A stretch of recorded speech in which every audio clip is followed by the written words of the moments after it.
Lord of every moment, hear my voice rising toward you, not as a stranger calling into darkness. You speak back, you answered me in the hollow hour when doubt had made its home in my chest, when I had rehearsed my fears so many times they had begun to feel like prophecy. You answered me, not with the thunder I expected, not with the parting of skies or the silencing of every storm, but with something quieter and more devastating. Your presence, and in coming you changed everything. I remember what I was before you answered. I was a person who hesitated at every threshold, who measured the distance between who I was and who I needed to be, and found it too great to cross. I moved through days apologizing for the space I occupied. I swallowed words before they reached the air. I was fluent in the language of retreat, in the soft exit, the held breath. The dream deferred until it grew thin and faded like morning mist.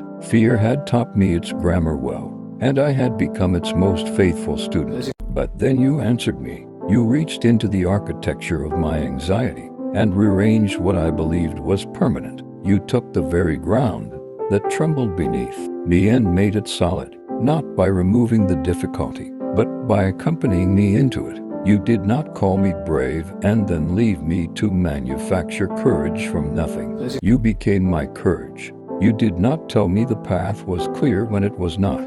You told me you would walk it with me, and that word with undid every argument fear had prepared. Now I am bold, and I confess this boldness sometimes startles me. It does not feel like arrogance. It does not swagger or demand. It is quieter than that, a steadiness in the spine, a willingness to stay in the room when the room grows difficult, a voice that no longer shrinks before it finishes what it came to say.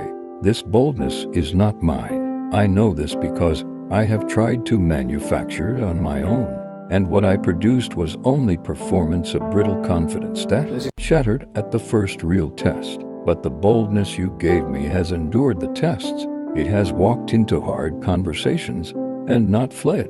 It has stayed with grief without rushing grief toward resolution. It has spoken truth at personal cost and found that the cost was worth paying. You answered me, and I am no longer who I was. So today I bring before you those who are still waiting for the answer, those who are crouched in the posture of the afraid, who have prayed and heard what sounds like silence, who have begun to wonder if the silence means something terrible about their worth. Speak to them as you spoke to me. Answer them in the way they most need, not necessarily in the way they have imagined. Make them bold, not reckless, but rooted, not loud, but unafraid of their own voice. Let me never grow so accustomed to the boldness that I forget its source. Let every act of courage point back to you, the one who answered. You answered me. You made me bold. Amen.